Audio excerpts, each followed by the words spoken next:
competitive world, average won't cut it. The Success Launch Point shows you how to stand out, deliver massive value, and rise above the crowd.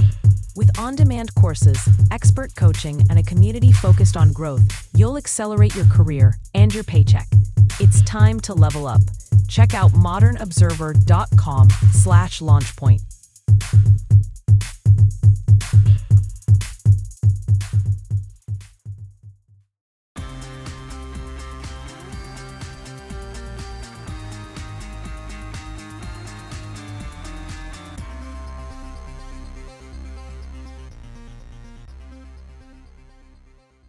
Trade deal struck, tariffs reduced, China ramps up tensions with Japan, and more. Welcome to the Raw Naked Truth. I'm your host, Eric Lopkin, and here's the news you need to know.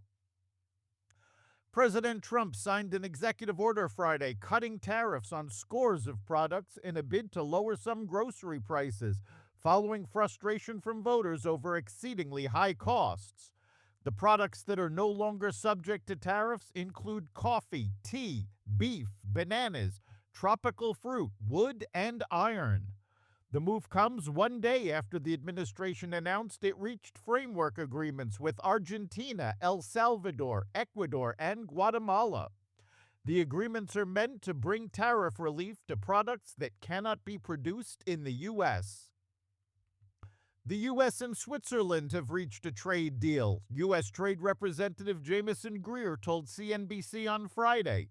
The two countries said that they'd reached a deal to slash the Matterhorn-high 39% tariffs Trump unexpectedly slapped on Swiss goods like chocolate, gold, and pharmaceuticals, down to the 15% level that EU countries are also facing.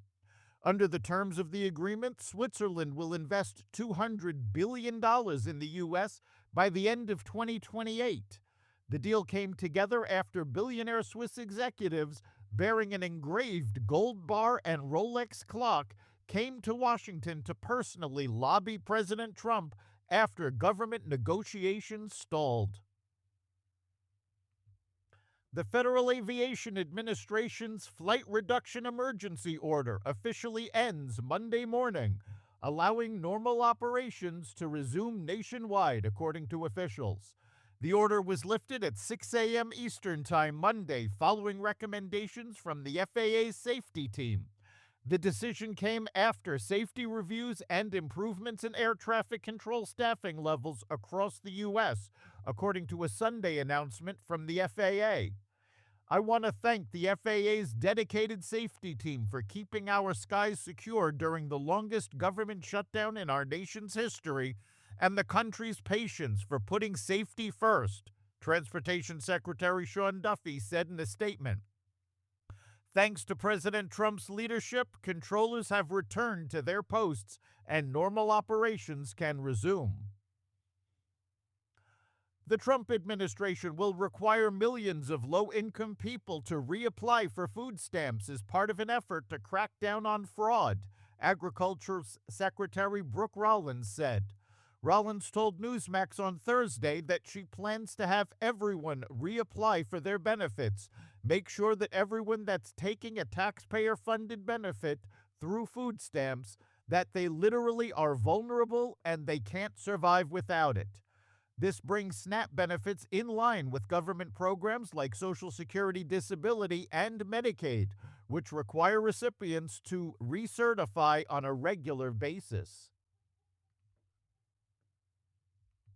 The Pentagon announced the launch of Operation Southern Spear, a military mission targeting narco-terror networks across the Western Hemisphere.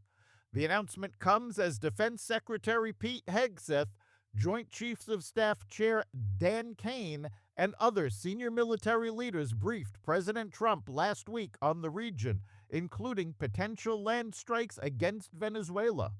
Also last week, the U.S. military conducted its 20th lethal strike against an alleged drug trafficking boat, making a total of at least 80 people killed since the counter-narcotics campaign began in early September. Chinese Coast Guard ships sailed through the Senkaku Islands in what it called a rights enforcement patrol on Sunday, continuing to ramp up tensions with Japan. The move is the latest sign of Beijing's displeasure with Japan, which administers the islands, after newly elected Japanese Prime Minister Sanae Takachi gave a full-throated defense of Taiwan's independence earlier this month. She vowed that any attack by Beijing on Taiwan would warrant a military response from Japan. China Coast Guard vessel 1307 formation conducted patrols within the territorial waters of the Diaoyu Islands. This was a lawful patrol operation conducted by the China Coast Guard to uphold its rights and interest, China's Coast Guard said in a statement. In the days since Takaichi's November 7th statement on Taiwan, Chinese officials have summoned Japan's ambassador and warned Chinese citizens against traveling to Japan. China's defense ministry also vowed that any Japanese intervention would be ineffective in protecting Taiwan.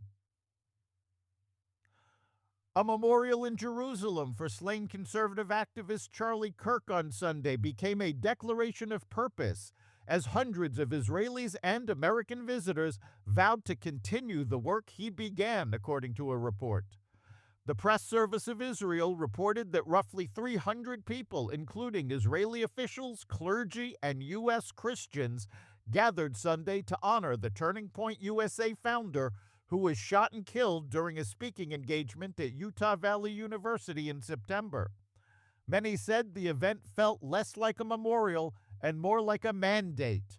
Pastor Rob McCoy, one of Kirk's closest confidants, described him in comments reported by TPSIL as faithful, humble, a wonderful husband and father, and revealed a personal discipline, a weekly Sabbath rest. He found unbelievable freedom in turning everything off from Friday night to Saturday night. No one could reach him, McCoy said. That rhythm grounded him. Russia's first humanoid robot was showcased to the world Wednesday, with the unveiling dramatically cut short after it tripped within moments of stepping onto a Moscow stage. Video of the spectacular fall went viral after the robot, called Aldol, entered the stage to the theme song Gonna Fly Now from the movie Rocky. During the event, organized by New Technology Coalition, Aldol staggered before raising its right arm in what looked like a friendly wave. As the AI-driven humanoid wobbled again, it can be seen on camera falling face first just seconds into its introduction.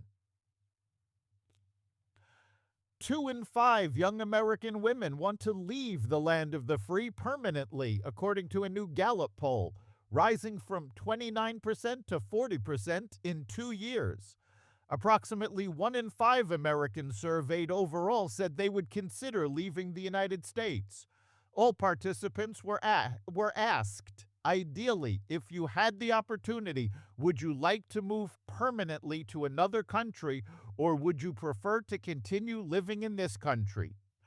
40% of women aged 15 to 44 voted in favor of leaving, while 19% of men within the same age bracket agreed with that perspective. 16% of women aged 45 and older would like to emigrate, compared to 8% of men of the same age. 20% of U.S. adults said they would like to leave. However, Gallup noted a desire to leave did not necessarily equate to actually doing so. That's the Raw Naked Truth. You can catch every episode of the Raw Naked Truth Daily News Brief, as well as our sister podcast, Carnivore Radio, with news analysis and commentary, and the rest of the Xvadio Podcast Network at xvadio.com, the Apple Podcast app, YouTube, Rumble, Spotify, iHeartRadio, Audible, Amazon Music, and other platforms that respect freedom of speech. We'll see you next time.